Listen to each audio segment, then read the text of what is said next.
Kali ini kita akan membahas jejak Kusney Kasdut. Pejuang yang dikecewakan ini kembali pada masa lalunya sebelum perang kemerdekaan dunia hitam.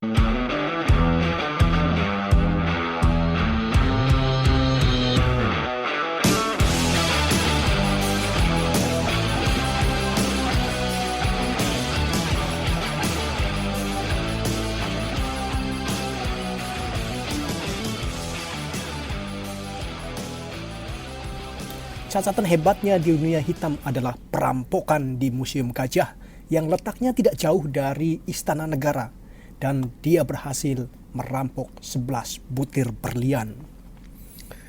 Ia yang kemudian dikenal sebagai Kusney Kasdut lahir di Blitar pada tahun 1929.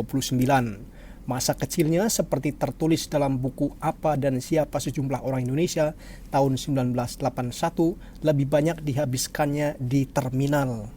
Jadi dia adalah orang terminal. Di masa kecilnya ia berkeliaran di terminal bis Kota Malang. Ia menjajakan rokok dan permen kepada para penumpang bis yang baru datang. Ibunya hidup menderita, tinggal di daerah miskin Gang Jangkrik, Wetan Pasar, Malang. Kusney tidak tahan hidup di rumah tanpa melakukan apapun selain diberi makan. Ia merasa di rumah dihimpit tentang asal-usul dirinya yang ia sendiri tidak tahu.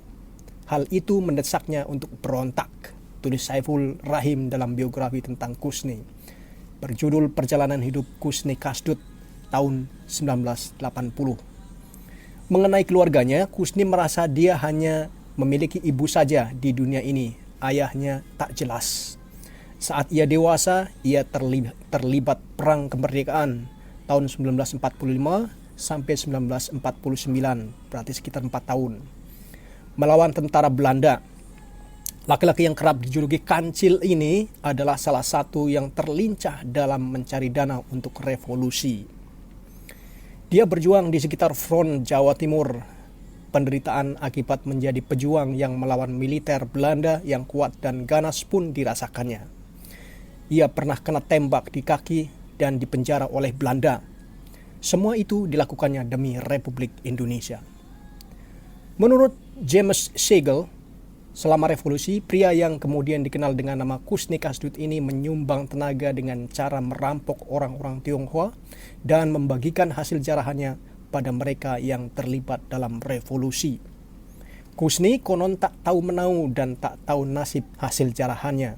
Ia menyumbangkan puluhan juta bagi revolusi, kata Siegel dalam buku Penjahat Gaya Orde Baru, Eksplorasi Kejahatan Politik dan Kejahatan tahun 2000. Setelah revolusi usai, Kusney ingin masuk korps militer. Namun luka tembak di kaki menjadi alasan bagi pihak Tentara Nasional Indonesia atau TNI untuk menolaknya. Selain itu, Kusney juga tidak resmi terdaftar dalam Kesatuan Milisi Pro-Republik. Tak bisa jadi tentara, tak ada pekerjaan yang bisa menghidupinya. Padahal ia sudah menikah. Kusney kemudian terjerumus ke lembah hitam bersama teman-temannya Muhammad Ali alias Bir Ali, juga Mulyadi dan Abu Bakar. Mereka membuat kelompok perampok. Kusney didaulat sebagai pemimpin geng mereka. Kusney kembali merampok. Jika sebelum 1950 ia merampok demi Republik, kali ini ia menjadi perampok untuk hidupnya. Ia merampok seorang Arab, hartawan Arab, orang kaya Arab bernama Ali Bajenet. Pada 11 Agustus 1953, sang hartawan yang hendak melawan terbunuh oleh aksi komplotan Kusney ini. Aksi geng rampok Kusney selanjutnya yang tak terlupakan adalah merampok Museum Nasional Indonesia alias Museum Gajah yang terletak di Jalan Merdeka Barat, Jakarta. Letaknya tak jauh dari kantor Kementerian Pertahanan dan tak jauh dari Istana Merdeka, tempat tinggal Presiden Soekarno saat itu. Dengan menyamar sebagai polisi dan memakai jeep, Kusney dan gengnya memasuki museum pada 31 Mei 1961. Dalam aksinya yang mirip adegan film itu, para perampok menyandra pengunjung. Seorang petugas di museum ditembak dan komplotan Kusney berhasil kabur. Alhasil 11 butir berlian berhasil digondol. Kusney pun jadi buronan lagi. Bergelimang hasil rampokan bukanlah hal yang baru bagi Kusney. Tapi ini berlian agak sulit menjualnya. Ketika hendak menjual beberapa butir berlian itu, pegadaian petugasnya curiga dan melapor ke polisi karena ukurannya tak biasa. Kusni pun akhirnya tertangkap. Dia kemudian dipindahkan dari satu penjara ke penjara lain. Pengadilan Semarang pada 1969 menjatuhkan vonis mati. Selama jeda menanti eksekusi, berkali-kali Kusni kabur dari penjara. Setidaknya 8 kali dia kabur dari penjara. Terakhir Kusni kabur pada 10 September 1979.